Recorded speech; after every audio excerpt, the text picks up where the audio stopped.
Welcome to another edition of Digital Insight. With me today, I have Johnathan from Foodity, who I would say is a successful entrepreneur because he's done more than most of us, i.e. he's managed to raise money and he has paying customers.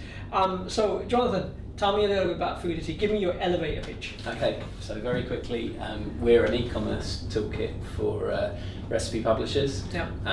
But to accomplish that, we do an amazing amount with supermarket product data, and we've also had to do a great deal with kind of analysis of things like recipe pages. Okay. And in doing all of that, we've learned a whole load of other skills that get applied by our clients in other places. So we're called Foodity, and we're essentially about food, but actually now more and more of what we do is. So if I was a customer, how would I use your? So if you we're not consumer facing. Okay. So but consumers use every day are using our technology. Sure. So they would tend to encounter it if they're looking at recipes on the web, and they wanted to shop online or offline.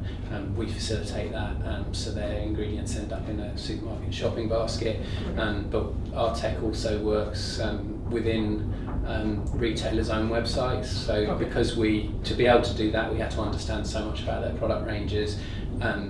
In fact, more than they do, because what they basically run is an inventory system without any sophisticated semantic layer. So we're adding semantic layers for retailers, and so that's one thing. And then another thing is that we're more and more doing non-food product that is sold by general retailers. So there are other places that you might be prompted to buy product, and because of what we do with the other retailers for food companies, we can do very much the same for your deodorant, etc.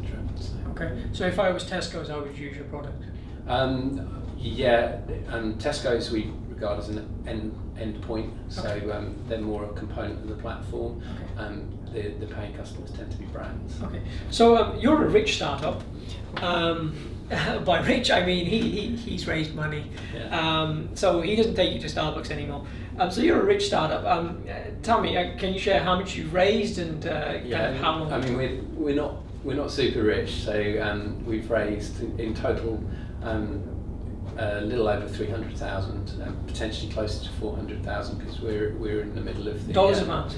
Pounds, yeah. Okay. So so we're in a kind of people using up or not using up their preemption rights at the moment in a little additional round. But 50k of that was debt, and the rest was all equity funding. Okay. And it's been over a period of time, although we've kind of made the fuss of it about it in recent weeks, which is why you know about it. Okay. So we've been steadily plugging away for,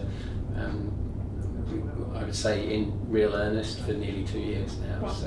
So just taking you up on that 2 years thing, I keep hearing again and again, or we're told as entrepreneurs, 6 months. It's going to take you 6 months to raise funding. Yeah, they're just better entrepreneurs than me. So, I mean, I'm actually yet to meet an entrepreneur who's taken 6 months. So how long should, in real terms, in hard money, should you set aside for? Well, we got our friends and family quite soon and at a decent scale. But that was in part because some of our friends were co-founders, and we also took that money on the basis that we wouldn't just kind of hose it all away pursuing our concept. If our concept didn't work, we would we'd back off. So it's a slightly qualified funding compared to if you just go out and get an angel to commit. So that was relatively quick, but it was a struggle then. We thought we had a really, really strong concept, and we were pretty convinced that it was fundable with the right team. And so then the question became, were we with the right team? I don't think any angel would have questioned that we were all capable people, but because we're doing something new that no one had ever previously done, no one could point at, we could all point at relevant skills, but not necessarily relevant experience. And angels are reluctant, and I think it's fair in that basis if they question your experience. And so we plugged that gap by getting the experience, and getting the experience was basically bringing on board customers. Time-wise, how long? So between, it was 18 months basically. So during which time we eked out our existence on the friends and family, and we made a bit of money from paying customers.